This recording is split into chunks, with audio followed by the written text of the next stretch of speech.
kasus ini sangat rentan sekali berdampak pada anak-anak, sehingga KPAI masih sebatas koordinasi dengan pihak kepolisian dan memastikan bahwa anak-anak yang terdata atau ditemukan fakta atau lokasi anak berada itu perlu segera di follow up oleh kementerian dan pemerintah daerah atau UPTD terkait, mengingat ini grupnya ini di media sosial dan tentunya bisa diakses oleh pengikut di mana saja, sehingga perlu dipastikan sekali anak-anak yang berada serumah dengan para pengikut ini juga perlu di tracing atau di intervensi untuk dukungan pemulihannya.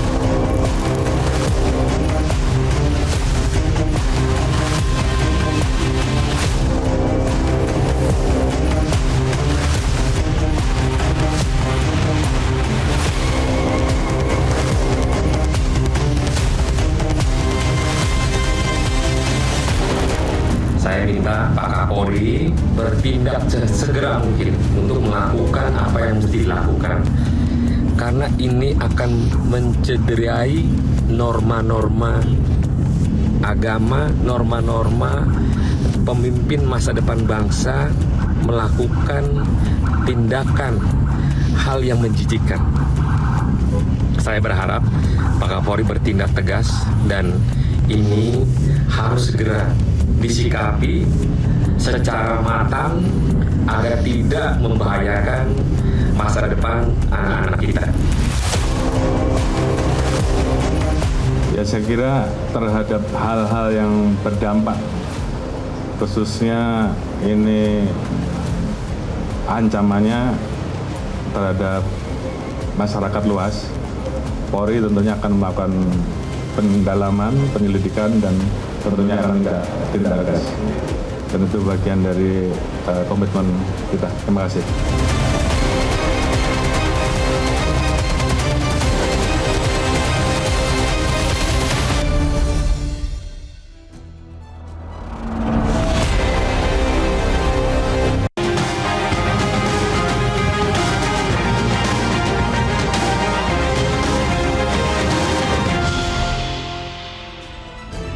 Halo, selamat malam pemirsa. Publik digegerkan oleh temuan sebuah grup di media sosial yang terang-terangan membuat konten menyimpang menormalisasi insest atau hubungan sedara sebagai bagian dari fantasi seksual mereka.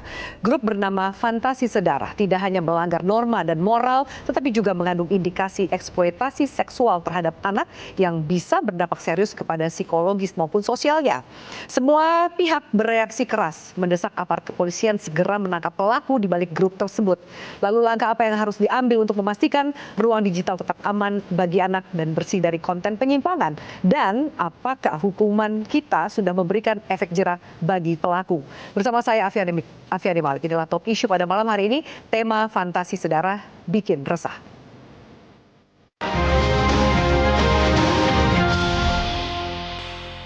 Dan pemirsa, sudah hadir narasumber di studio Metro TV. Di sebelah saya sudah hadir Guru Besar Kriminologi, Profesor Adrianus Meliala. Prof, selamat malam. Terima kasih sudah hadir, Prof. Terima kasih diundang.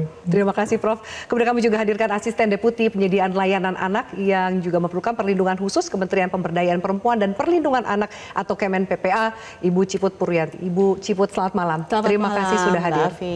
Dan kami hadirkan juga Pakar Keamanan Siber dan Forensik Digital, Pak Alphonse Tanujaya. Pak Alphonse, selamat malam. Malam. Terima kasih sudah hadir.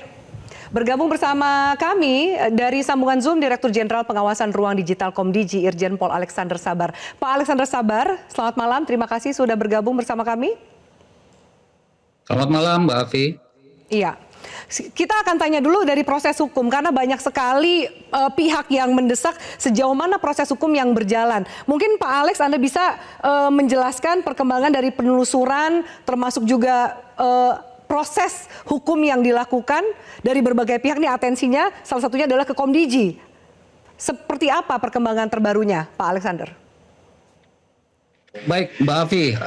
Jadi sejak viralnya itu ya, kita sudah berkoordinasi langsung dengan pihak Meta dan tentunya juga dengan aparat penegak hukum untuk melakukan proses penegakan hukum terhadap temuan grup Facebook Fantasi Sedara ini. Nah, untuk langkah penindakan terhadap para pelaku ini tentunya Komdigi menyerahkan sepenuhnya kepada pihak yang berwenang, dalam hal ini aparat penegak hukum, dan ini tentunya sesuai dengan ketentuan perundang-undangan yang berlaku. Dari sisi Komdigi tentunya mensupport apa yang dilakukan oleh penegak hukum, memberikan data-data yang dibutuhkan oleh aparat penegak hukum tersebut. Ya, Pak Alex, dari kita tahu bahwa grup ini sudah ditutup oleh Meta, sudah di take down, tapi dari penelusuran atau patroli cyber dari Komdigi sendiri sudah ada berapa banyak akun yang mungkin mirip seperti ini yang sudah di take down juga? Sejak ini menjadi viral, tapi sebelumnya sebenarnya ini apa yang kami lakukan sebelum terjadi viral ini, Komdigi aktif melakukan patroli cyber. Jadi ada beberapa konten juga yang terkait konten-konten negatif ini yang sudah kita proses untuk take down. Nah, terkait dengan Fantasi Sedara ini, yang sejenis dengan konten ini sudah ada 98 konten di platform Facebook yang dikelola oleh Meta. Nah, sementara itu di platform lain, untuk di Twitter atau X itu ada 17 akun yang juga kita sudah proses untuk pemutusan akses.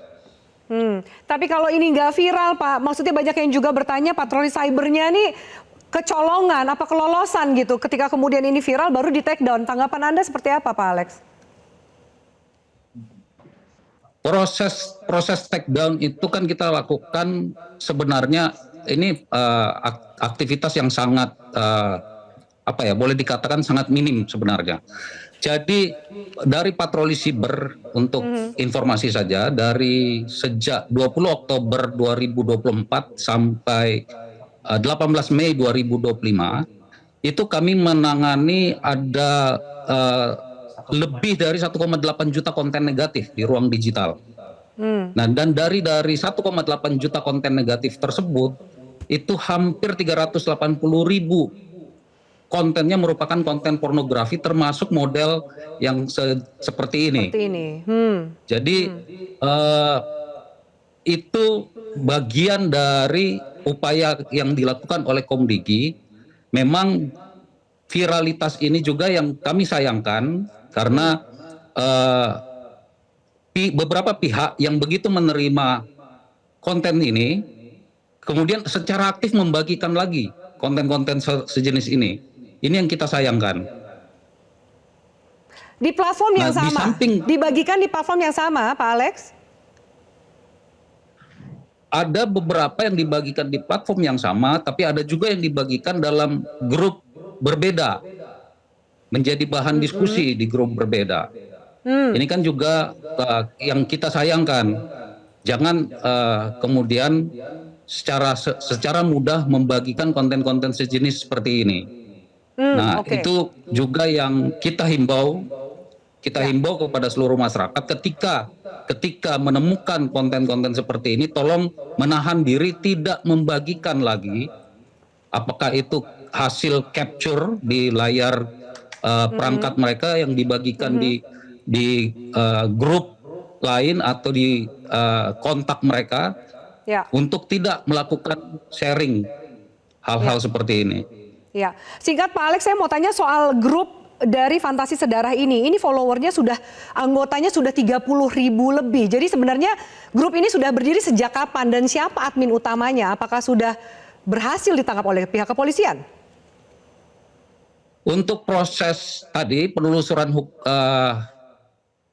langkah penelusuran hukumnya di sisi hukum tadi kami sudah sampaikan, kita serahkan sepenuhnya kepada aparat kepolisian. Dalam hal ini dari teman-teman di Direktorat Siber Polda Metro Jaya, dan sebagaimana yang kami dapatkan informasi akan ada rilis dari teman-teman penegak hukum untuk menyampaikan update dari apa yang sudah mereka lakukan.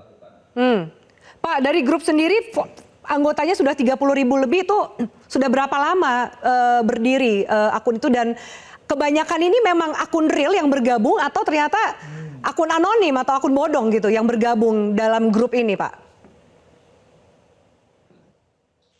untuk melakukan profiling itu adalah bagian dari langkah penegakan hukum.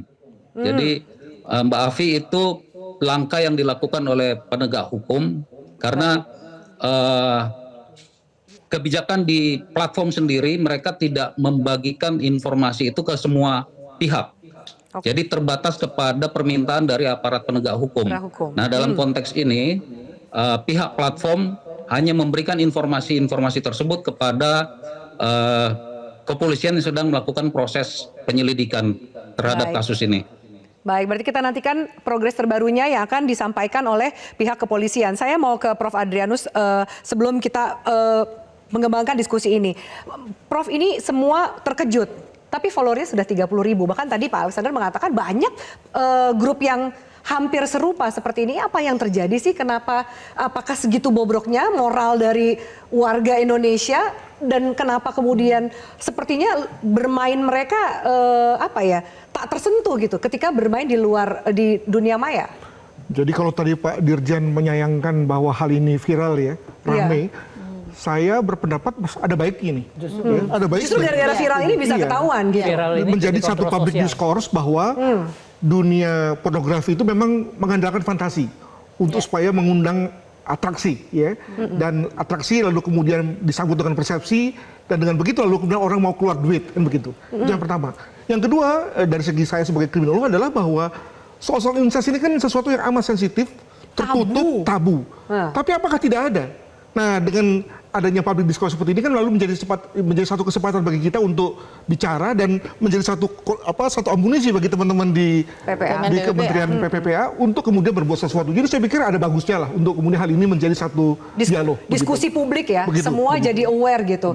Kalau kemudian tidak bisa dijawab lebih jauh gitu oleh tadi Pak Alexander, tapi kalau kita membaca kenapa ternyata hal yang tabu seperti ini banyak ada marketnya. Bahkan maaf ya, incest ini bukan cuma hubungan saudara. Kalau kita lihat beberapa gambar yang mungkin sudah tersebar juga di media dan media sosial, itu bahkan maaf mungkin seperti anak dengan mertuanya, menantu dan lain-lain gitu.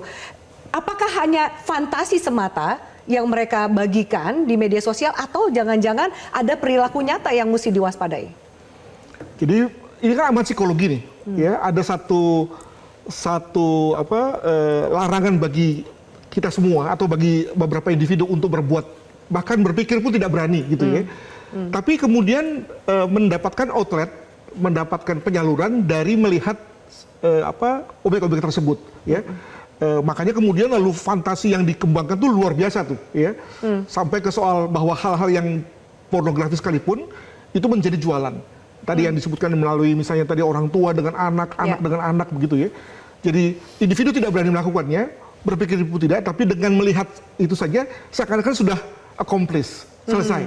Nah, lama-lama ketika hal itu menjadi konsumsi. Maka lalu dia menjadi makin dekat, menjadi makin normal dalam bahasa kita sehari-hari. Jadi mereka menormalisasikan fantasi ini. Dan, nah ini lalu kemudian menjadi urusan kami nih, bahwa ketika menjadi normal, maka lalu jangan-jangan kemudian dia mulai berpikir bahwa kalau begitu boleh dong saya melakukan hal yang sama pada anak saya, pada pada orang tua dan seterusnya. Dia tidak lagi melihat itu sebagai satu hal yang fantasi, tapi jangan-jangan sudah menjadi fantasi turns to be reality. Ini yang bahaya, begitu. Sudah sampai ke sana belum? Nggak tahu ya. Kita perlu tanya kepada atau kita perlu wawancara mendalam kepada para pelakunya kalau memang ada, apakah dia memang melakukan kegiatan seperti itu. Tapi begini, kalau kita bicara mengenai incest, maka sebetulnya hal-hal di balik itu amat real loh. Ya, si A karena istrinya pergi menjadi TKW di luar negeri dan dia butuh penyaluran dan tidak punya uang, tidak berani juga untuk pergi ke ke tempat prostitusi, maka kemudian dialihkan ke orang terdekatnya. Ya, jadi dengan kata lain amat real. Yang kedua adalah kita juga bicara mengenai keluarga-keluarga yang punya rumah begitu sempitnya ya 2-3 kali meter gitu ya.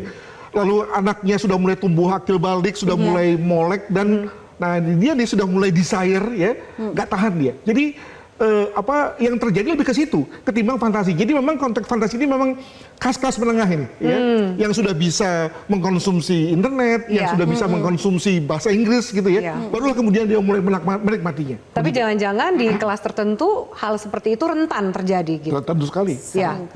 Mbak Ciput, lalu bagaimana yang harusnya rumah, orang tua, anggota keluarga terdekat ini harusnya jadi pelindung si anak? Kita bicara soal anak nih, karena juga menjadi pembahasan dalam grup fantasi sedara ini. Tapi kok berkebalikan, malah jadi predator seksualnya mereka, jadi orang yang justru malah merusak masa depan mereka dengan kegiatan seperti ini? Ya, ya sedihnya secara statistik banyak sekali Mbak Afi. Jadi dari data pelaporan kami, kasus-kasus kekerasan yang dialami oleh anak, pelakunya paling banyak, lebih dari 50% itu adalah orang terdekat anak. Ya, baik itu orang tua, wali, bahkan pendidik, kakak, saudara-saudara dekat, atau keluarga dekat lain. Nah, ini yang kemudian pasti banyak unsur yang mempengaruhi, dan saya sepakat dengan Prof. Adrianus bahwa di balik kita selalu ada blessing in disguise ya. Dari setiap persoalan selalu ada hal-hal yang bisa kita ambil. Jadi yang pertama dari kasus ini kami melihat dari perspektif layanan kepada anak, menciptakan lingkungan yang aman bagi anak, di mana itu dimulai dari rumah, orang tua kandung loh ini yang justru membahayakan anak-anak kita. Maka dengan adanya puluhan ribu anggota di grup ini, tracing itu menjadi yang utama. Jadi kami sangat berharap kepada teman-teman di kepolisian bisa segera bekerja sama dengan kami sesuai perintah Undang-Undang TPKS kan. Kalau sudah terjadi pelecehan seksual, kekerasan seksual terhadap anak, itu wajib untuk menghubungi UPT DPPA dan LPSK dalam waktu 24 jam begitu ditemukan. Dan itu wajib karena memang penting untuk mereka yang pasti mendapatkan jaminan aman dulu, terutama dukungan psikososial, karena prosesnya pasti akan memberatkan bagi para korban. Nah, lebih dari itu, kami juga concern dengan keluarga-keluarga yang mungkin ini baru sebatas fantasi ya, Prof ya, belum terjadi. Tapi mereka sudah mikir kalau ada kesempatan bisa kejadian ini bisa saya lakukan.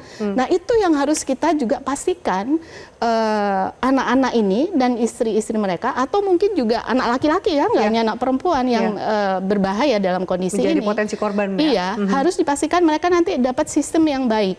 Dan itu termasuk kan ada. Kalau nanti ternyata orang tua ini dianggap nggak mampu untuk mengasuh karena membahayakan, itu negara bisa mengalihkan hak asuhnya kepada ya entah pasangan, salah satu orang tua atau keluarga dekat. Nah, ini yang kami sangat harapkan bisa pastikan prosesnya itu bisa berjalan, dan Kementerian PPPA nggak bisa bekerja sendiri karena kewenangan-kewenangan itu ada misalnya di yang lain. Betul, Kemensos untuk pengasuhannya.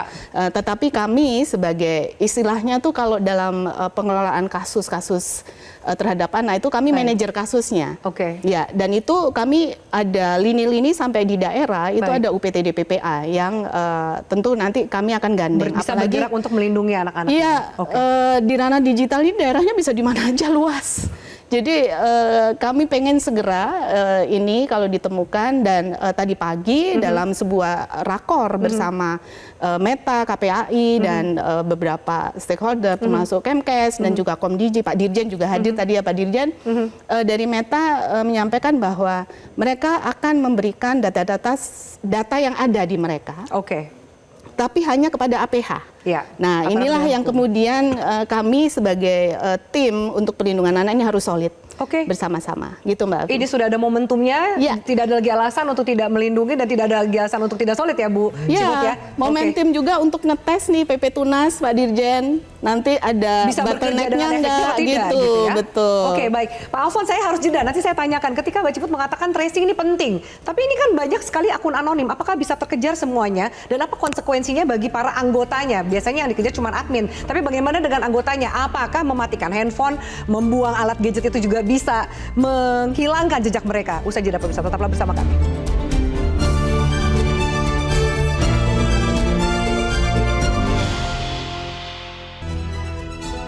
Ya, baik pemirsa, kami lanjutkan. Pak Alfons, tadi sempat sebelum jeda saya tanyakan soal tracing yang ditekankan oleh Ibu Ciput. Ini tracing ini penting sekali. Kita tahu ada sekitar 30.000 lebih anggota. Bagaimana, apakah menjadi kendala ketika anggotanya banyak bagi penegak hukum untuk mencari siapa yang bertanggung jawab, termasuk jika ternyata gadgetnya sudah dimusnahkan atau lain-lain gitu? Jadi jejak digital itu sangat sulit ya untuk kita buang, apalagi dalam jangka panjang. Katakan kita mengakses sesuatu dalam jangka panjang, itu walaupun alatnya dibuang itu akan ketahuan polanya. Dan data yang dimiliki Meta itu termasuk data kamu akses dari mana, kapan, jam berapa. Jadi lokasi dan waktu tuh pasti ketahuan. Karena tahu IP kan. Kalau tahu IP, tahu ISP, nah kontak ISP, IP ini siapa, terus ketahuan polanya. Jadi jam berapa aja, sangat sulit lolos. Jadi dari situ bisa ketahuan pola, dan juga kita bisa deteksi IP yang sama banyak account gitu. Nah itu ketahuan bahwa itu bukan banyak. Misalnya katakan 30.000 orang, ada satu IP bisa bikin 10 account, cuma 3.000. Jadi 30.000 orang ini belum tentu ada 30.000 akun yang menjadi anggota. Belum Betul. tentu. Bukan tidak mewakili 30.000 manusia. Nah, jadi walaupun sebenarnya kemarin saya agak kecewa juga. Kenapa? Di mana ada salah satu solusi, walaupun solusi dari luar ya, yang bisa membedakan human dengan bot. Itu sebenarnya harus didukung konsepnya. Saya nggak dukung perusahaannya. Oke. Ya kan? Karena dia caranya biometriknya orang Indonesia harus di Indonesia. Dia taruh di luar itu salah. Tapi konsepnya kalau bisa saya harapkan dari Kominfo pertimbangkan, nggak usah perusahaan ini, cari perusahaan lain atau dari institusi pemerintah yang bisa memiliki konsep ini. Kamu Kenapa bisa. konsep itu jadi penting minimal untuk pencegahan hal-hal seperti ini, fantasi sedara, grup-grup yang berdalih seksual dan lain-lain. Karena kita bisa membedakan antara akun real dengan akun bot. Kalau dengan sekarang kita 30.000, kita nggak tahu nih sebenarnya ada berapa orang, 3.000 orang atau 10.000 orang atau berapa. Tapi kalau kita bisa bedakan akun real dengan akun bot, kita bisa udah tahu ketahuan. pasti. Karena dia nggak mungkin bisa masuk. Dan itu palunya ada di Komdigi. Meta kenapa dia nurut ke ini? Ya, karena Komdigi lu nggak nurut, buat gua blokir lo. Meta mesti nurut gitu loh. Meta merupakan salah satu, dan itu sebenarnya kita harapkan dukungan dari Komdigi dan kepolisian. Tanpa dukungan Komdigi Meta nggak takut. Ya kan? Jadi ini semua salah satunya muara paling besarnya dari Komdigi. Iyalah, bosnya dibilang Meta melanggar undang-undang, tutup selesai. Dia. Jadi bolanya pindah lagi nih Pak Alex ke Komdigi gitu. Ada juga kan format untuk mereport akun. Apakah sudah ditrace? Apakah sebelumnya akun ini sudah direport sebelumnya atau seperti apa, Pak Alex? Begini Mbak, ini pekerjaan bersama sebenarnya. Kalau kemudian kita melimpahkan kepada satu institusi, ini juga nampaknya ini menjadi sesuatu yang kurang pas juga. Karena justru tadi sebenarnya masyarakat atau pengguna itulah yang memiliki sensitivitas dalam pelaksanaan kegiatan mereka di ruang digital. Seperti itu. Makanya memang kita butuhkan peran aktif masyarakat untuk memberikan laporan jika menemukan konten-konten yang negatif. Ya memang kita memberikan kanal kepada masyarakat untuk mengadukan atau membuat aduan konten terhadap hal-hal seperti ini. Tetapi juga ada proses yang harus kita lalui, yaitu proses verifikasi yang dilakukan di Komdigi. Baru kemudian kita melakukan tindak lanjut ke Meta atau ke platform yang lain. Karena kebetulan ini adalah berbicara mengenai grup di Facebook yang memang di bawah perusahaan Meta. Makanya saya menyinggung masalah Meta ini. Nah, terkait dengan aduan ini apakah sudah ada atau belum, itu tadi kita membutuhkan peran aktif masyarakat. Karena masyarakatlah yang memiliki sensitivitas untuk beraktivitas di ruang digital ini seperti apa gitu. Nah, tadi menyambung apa yang disampaikan oleh Pak Alphonse mengenai jejak digital, ini pastinya ada metode untuk menemukan pelaku. Siapa-siapa saja yang ada. Ya, pelaku-pelakunya ini siapa saja, adminnya yang mana, itu ada caranya. Dan itu juga pastinya juga ada butuh kerjasama dari pemilik platform. Karena kan metadatanya itu ada di mereka. Metadata itu ada di mereka, dan inilah yang menjadi pastinya penelusuran dari pihak penegak hukum itu dimulai dari metadata yang ada di platform Meta tersebut. Oke, berarti ini satu proses hukum ya kan bergerak, tapi bagaimana dengan masyarakatnya sendiri? Menurut kalau tadi ya kan perlu juga peran masyarakat kalau Pak Alex katakan bahwa untuk mereport dan segala macam. Apakah dengan memblokir ini cukup? Dan menurut Bang Adrianus, jangan-jangan ini tip of the iceberg gitu, Bang Adrianus? Iya, dan juga kita harus jangan kemana-mana ya, jangan spill over gitu ya. Tadi dikatakan oleh Pak Dirjen soal kepekaan. Di Facebook itu banyak sekali komunitas yang aneh-aneh memang gitu ya. Contoh misalnya ada komunitas tentang agnostik, ateis. Nah kalau kita bisa menaik peka, nanti jangan-jangan semua akun yang berbeda pandangan semua orang untuk dilaporkan gitu. Laporkan. Nah padahal di sana memang ruangnya untuk begitu-begitu gitu ya. Kalau nggak aneh-aneh nggak bisa tuh, nggak laku tuh, nggak mau orang menjadi member di situ. Iya. Itu yang pertama. Yang kedua kembali pada soal fantasi saudara ini. Sebetulnya apa sih yang membuat kita menjadi begitu rame? Apa karena bahasa Indonesia? Atau karena konteks Indonesia? Atau karena fantasinya? Tadi sudah saya katakan bahwa kalau soal fantasi, memang itu yang dijual kok, dieksplorasi oleh dunia pornografi gitu ya. Kenapa selama ini kita nggak rame gitu ya? Jangan-jangan karena bahasa Indonesia kan begitu ya. Jadi, nah ini kita kembali pada Pak Dirjen nih, mana yang peka ya, agar kemudian dunia Facebook ini juga tidak menjadi makin kering ya bagi orang-orang yang menyukainya begitu. Nah, lalu harus jadi gini, yang peka tuh harusnya pemerintah dan aparat penegak hukumnya atau masyarakatnya. Ini kan seakan-akan ya masyarakat bilang kemana pemerintah bilang masyarakat juga harus bergabung. Jadi gimana ini? Bagaimana melihat ini supaya kemudian dunia maya ini tetap aman, orang bisa berekspresi, berpendapat dan semua bisa terjaga gitu, Bang Adrianus? Ya tentu ada beberapa model ya. Pertama model menjaga penjaga pengguna. Jadi tadi sepanjang tidak menyentuh anak, ya, sepanjang tidak mengkonsumsi anak, oke, gitu kan. Yang kedua adalah membatasi penggunaan, restriksi. Jadi dengan kata lain, sorry ya, kalau kemudian anak ini kan fantasi sederhananya nggak cuma urusan anak, tapi kemudian ada juga orang dewasa yang sama-sama berada di dalam rumah seperti kemudian mertua, menantu.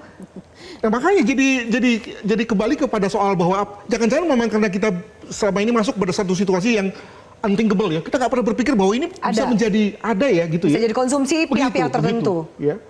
Baru kemudian setelah ini kita batasi tuh, nanti Kementerian PPW bicara mengenai yang penting jangan soal anak kan gitu kan, dalam rangka incestnya. Tapi incest sendiri sebagai satu fenomena, ya itu kan sepenuhnya pilihan pada kita begitu. Oke, saya harus nanti saya tanyakan lebih jauh kalau kemudian diblokir, apakah itu menyelesaikan masalah dan kemudian efek jerahnya seperti apa bagi para pelaku. Usai jeda pemirsa, tetaplah bersama kami.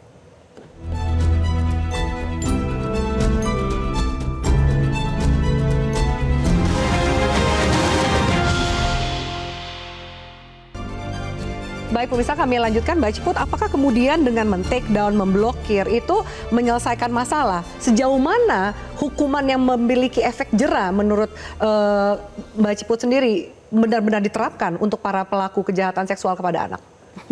Sampai detik ini sebetulnya dengan berbagai ancaman pidana yang cukup berat ya, pelaku orang tua ataupun guru pendidik yang harusnya melindungi anak, itu ada tambahan pidana sepertiga dari pidana maksimumnya. Jadi kalau sudah kekerasan seksual itu bisa maksimal tuh 20 tahun ancaman pidananya. Dan ditambah tindakan kebiri kimia. Bahkan kalau sudah banyak sekali korbannya sampai pengumuman identitas, pemasangan alat deteksi elektronik dan sebagainya. Tapi ini belum bisa jalan.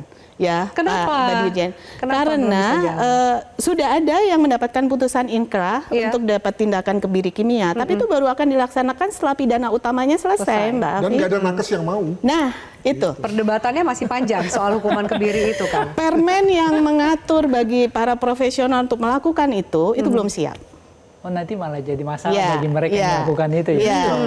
Jadi itu ada. Jadi itu belum bisa dieksekusi juga? Belum. Ini dari 5 tahun yang lalu itu ada satu putusan yang kami hitung 20 tahun.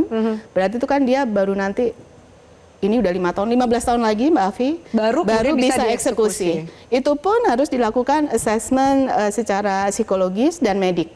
Kalau dia nggak memenuhi, nggak bisa dilaksanakan kondisinya. Bayangin kalau sekarang dia pelaku ini usia 40 tahun, 20 tahun lagi umur 60.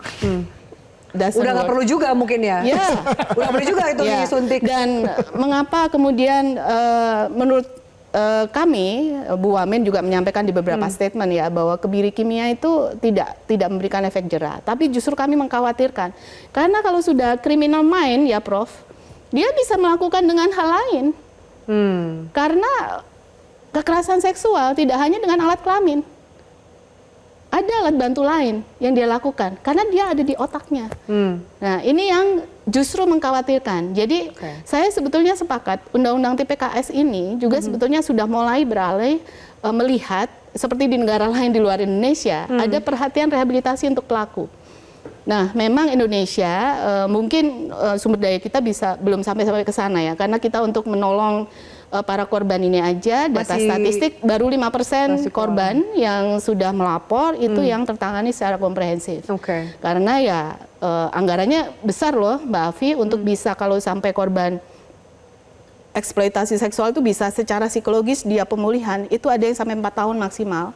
Dia harus terus dan di rumah aman, dia belum bisa kembali ke keluarganya di rumah aman, kemudian mendapatkan rehabilitasi psikososial sampai dia betul-betul siap. Itu ada masa untuk transisi kembali juga. ke masyarakat. Iya, dan itu biayanya sangat besar. Jadi saya pikir bersama Pak Dirjen yang punya mandat untuk menggaungkan literasi digital secara nasional dan didukung kami dengan segala modalitas yang kami punya di tingkat desa, itu bisa bekerja sama untuk meningkatkan literasi digital ini. Dan PP Tunas itu amanatnya dikembalikan ke orang tua ya Pak Dirjen untuk pengawasan.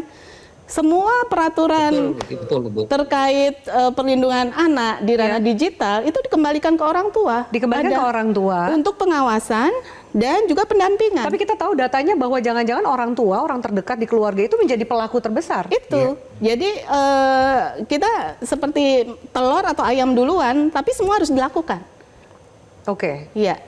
Baik. Jadi mari kita pikir bersama-sama. Oke, ini pekerjaan rumah yang sangat besar. Silakan Prof. Adrianus. Ya, untuk korban sudah ada pelindungannya. Ya. Bagaimana dengan pelaku? Pelaku atau calon pelaku juga sudah ada hukumnya. Yang menurut saya belum cukup kuat adalah stimulannya. Jadi dunia pornografi digital ini adalah stimulan kan yang membuat lalu orang yang tidak berpikir pun lalu menjadi terpikir. Nah, kembali hari ini kita bicara mengenai fantasi sedarah yang kita anggap sebagai sesuatu yang terlarang.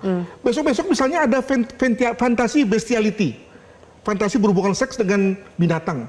Apa itu juga kemudian kita anggap sebagai sesuatu yang tabu juga. Fantasi yang bersifat hubungan seks dengan jenazah. Ini makin serem, makin serem. Itulah dunia digital pornografi yang memang mencari ke situ. Jadi tolong banget nih kepada Pak Komdi gini untuk cari batasan agar kemudian di satu pihak ada bisnis besar yang namanya pornografi, yang memang mainnya ke situ, tapi juga di pihak lain ada kelompok massa besar yang siap untuk kemudian digoreng-goreng ya dengan pendekatan seperti ini. Jadi harus jelas nih pembatasannya, supaya semuanya tahu. Pak Alfons mau menanggapi bahwa ternyata kalau tadi udah semakin aneh, semoga nggak memberikan inspirasi nih gitu ya.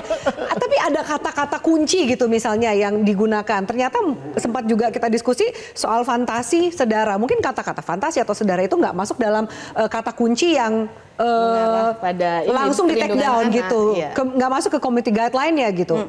Apakah karena itu? Maaf ya, ini pelaku ini juga mencari kata-kata kunci yang aman untuk menyuburkan fantasi ini. Kalau mengandalkan kata kunci itu sudah kuno. Sekarang kan sudah bisa dianalisa gambarnya. Jadi kalau kita fantasi dia pakai Fanta S1. Itu fantasi juga. F4-entasi gitu. Bacanya fantasi juga. Vokalnya diganti lah gitu ya. Terus fantasi garis bawah sedara, fantasi minus sedara. Jadi kalau misalnya kita cegah dari kata kunci rasanya sudah telat, sudah jadul, udah mudah diakali, sangat mudah diakali. Judi online juga begitu diakali. Tapi sekarang Meta sudah punya teknologi untuk pokoknya gambar yang kayak ini ya kan skornya berapa 90, lu tutup dulu, nggak boleh muncul dulu, diperiksa dulu, oke, lolos. Ya ini untuk medis, ini untuk apa? Kalau yang ini kenapa lolos, Pak Alfons? Fantasi sedara ini? Menurut Anda? Menurut kami sebenarnya Meta kalau kita berikan sedikit lebih banyak pressure, mereka they can do better. They can do better. They have the tools. Sekarang AI kan udah pinter, dia udah bisa nganalisa orang, dia bisa ngubah orang, bisa apa? Harusnya bisa. Teknologi itu ada walaupun tidak 100%, tapi bisa di-tuning, ya kan? Oke, katakan ketepatan 80%. Oke, 80% yang 20% ini biar manusia yang melakukannya, lama-lama jadi pinter. Jadi jangan terlalu mengandalkan keywords, tapi andalkan teknologi yang ada. Oke, andalkan juga masyarakat melakukan pengaduan. Mungkin kayak begini, Mas Alphonse. Jadi mengapa kemudian Meta tidak bisa mendeteksi? Karena tidak ada mohon maaf ini gerakan-gerakan erotis yang diperlihatkan atau yang dibahasakan. Nggak ada porno aksinya atau nggak ada pornografinya. Tapi lebih kepada konteks, dan konteks itu kan yang kita sebagai masyarakat Indonesia lalu menjadi bingung kan. Kok ada ya orang tua gagahi anak, itu kan sesuatu yang narasi yang sudah cukup membuat ngeri. Tidak perlu ada narasi yang bersifat detail. Itu saja sudah membuat kita. Nah, apa itu yang menjadikan lalu lolos? Secara teknologi bisa.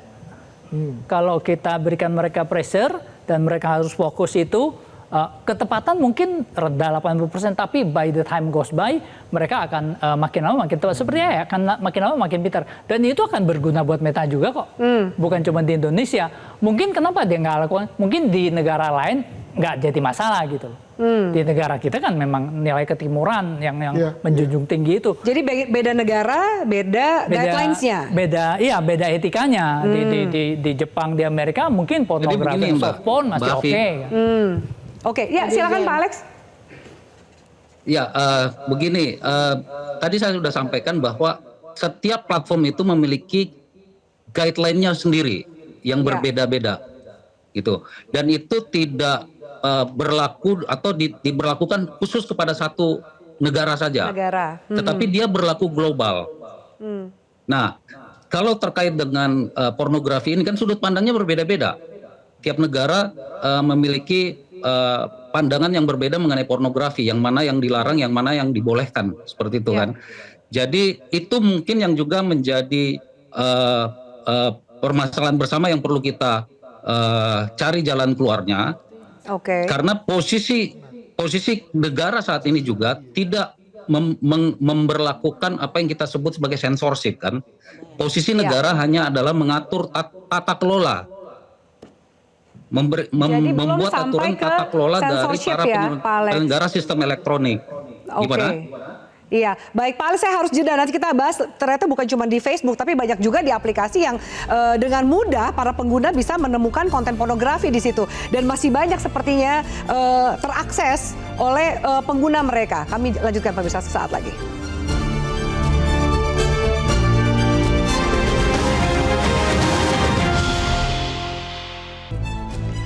Ya, baik pemirsa, kami lanjutkan. Pak Alex, kalau kemudian progres dari penelusuran penegakan hukumnya kita serahkan ke pihak kepolisian, tapi dari Komdiji sendiri Pak, kemana masyarakat mesti mengadu? Kalau Anda katakan bahwa pemerintah punya powernya nih, mereport macam akun-akun seperti ini harus mengadu kemana Pak, selain mereka mereport langsung ke aplikasi tersebut? Baik Mbak Afi, jadi Kemkomdigi itu mengelola aduankonten.id. Jadi mereka yang menemukan aktivitas digital negatif segera saja dilaporkan ke aduankonten.id untuk bisa kami segera tindak lanjut. Itu mungkin yang bisa kami sampaikan, Mbak Afi. Oke, baik. Terima kasih Pak Alex. Saya ke Mbak Ciput menyambung bahwa proses tracing kita harapkan juga ini proses penegakan hukum bisa berjalan secara maksimal. Apalagi yang mau disuarakan, terutama untuk perlindungan ke anak-anak Indonesia supaya nggak jadi korban. Karena kita miris juga melihat angkanya semakin lama semakin meningkat, Mbak Ciput. Ya, saya juga mau promosi nomor pengaduan. Silakan. Jadi telepon ke 129 atau melalui WhatsApp ke 0811 129 129. Operator kami standby 24 jam untuk bisa menerima pengaduan. Dan mekanismenya untuk semua kasus yang berbasis elektronik, kami bagian dari aduankonten.id. Tim kami juga sudah dilatih oleh timnya Pak Dirjen untuk bisa melakukan assessment, kemudian report ke Komdiji itu sudah siap, memang ini betul harus diblokir atau di take down. Mbak Ciput, mohon maaf, boleh diulang kembali nomor kontaknya supaya kami bisa tulis di layar kaca? Teleponnya langsung ke 129, sedangkan kalau melalui media sosial WhatsApp ke 08 111 129 129. Kemudian juga ada landing page lapor129.kemenpppa.go.id. Oke, 129 atau 08 111 129 129. Ya. Semoga bisa cepat diingat.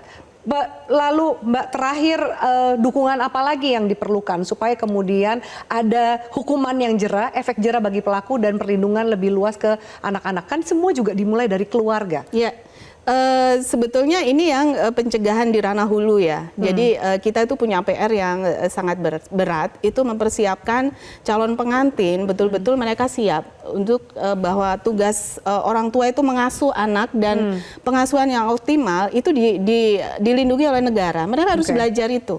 Dan ini terhubung lagi dengan angka perkawinan usia di bawah 19 tahun, apalagi di bawah 18 tahun yang masih usia anak, itu masih 5,9% di Indonesia secara nasional. Artinya kita ada pasangan-pasangan ini yang sebetulnya tidak siap untuk menjadi orang tua. Dan ini yang mengkhawatirkan adalah Gen Z yang jadi orang tua. Karena Gen Z ini usianya udah banyak juga yang sudah menikah, mereka sudah digital native, hidup dengan gawe-gawenya, dan model pengasuhan mereka seperti apa digital parenting. Itu tugas kami kembali semua bersama Pak Dirjen juga. Oke, baik. Pak Alphonse, bagaimana nih orang tua atau anggota keluarga memantau masing-masing supaya memang tidak ada diskusi seperti ini yang mencederai nilai-nilai keluarga mereka, termasuk misalnya ada orang tua atau pasangan yang ternyata bergabung pada grup-grup yang macam ini? Ya harusnya ini dilakukan komunikasi yang baik ya. Jadi memang itu salah satu kunci. Dan saya sebenarnya agak lega. Saya mendengar dari Komdigi, lalu ada perlindungan anak nomor 129, 0811, 129 2 kali. Itu saya sangat lega gitu loh. Dan saya ingin mengencourage ke Komdigi bahwa platform itu mereka walaupun kepentingannya untuk seluruh negara standarnya, tetapi mereka memiliki kemampuan untuk melakukan filtering. Contohnya misalnya, gue mau pokoknya kalau Indonesia nggak ada pornografi, bisa mereka. Jadi kembali lagi ke pemerintah dan peraturan yang mereka terapkan untuk aplikasi tersebut beroperasi. Jadi mereka lihat semua IP yang terdaftar IP Indonesia, nggak boleh lihat konten ini. Di X bisa, di Meta bisa. Walaupun nggak 100%, tetapi mayoritas akan bisa. Karena pakai VPN atau itu kan bisa. Tapi mayoritas bisa. Jadi saya encourage untuk lakukan itu dan saya sangat apresiasi dengan adanya KPA ini karena kita harus sangat melindungi anak ya. Ini masa depan kita. Betul sekali. Terakhir dari Prof. Ya, lesson learn yang kita bisa ambil adalah bahwa selama ini kita tidak pernah ngomong soal incest di masyarakat. Dan sekarang ramai. Ini bisa ramai. Ya. Jangan lupa bahwa ketika itu terjadi jangan hanya didekati dengan masalah hukum. Karena apapun yang, contoh misalnya kalau bapaknya diproses, kan yang keluarganya siapa? Iya, keluarganya juga yang kemudian jatuh ya. Artinya mesti ada simultan di antara pendekatan ekonomi, sosial, agama, hukum juga gitu ya untuk memenuhi masalah ini. Begitu. Oke, baik. Terima kasih banyak Prof. Adrianus, Mbak Ciput, Pak Alphonse dan juga Pak Alex. Terima kasih banyak bergabung dalam diskusi kita pada malam hari ini. Semoga bisa bermanfaat bagi pemirsa kami. Dan pemirsa, Fantasi Sedara menunjukkan bahwa ruang digital masih memiliki banyak celah. Di balik dunia maya, tersembunyi bahaya yang mengintai anak-anak kita. Norma hancur perlahan dan mereka jelas butuh perlindungan. Masyarakat dan aparat jangan lengah dalam pengawasan. Kita jaga bersama demi keselamatan generasi muda. Saya Afir Malik undur diri. Selamat malam. Sampai jumpa.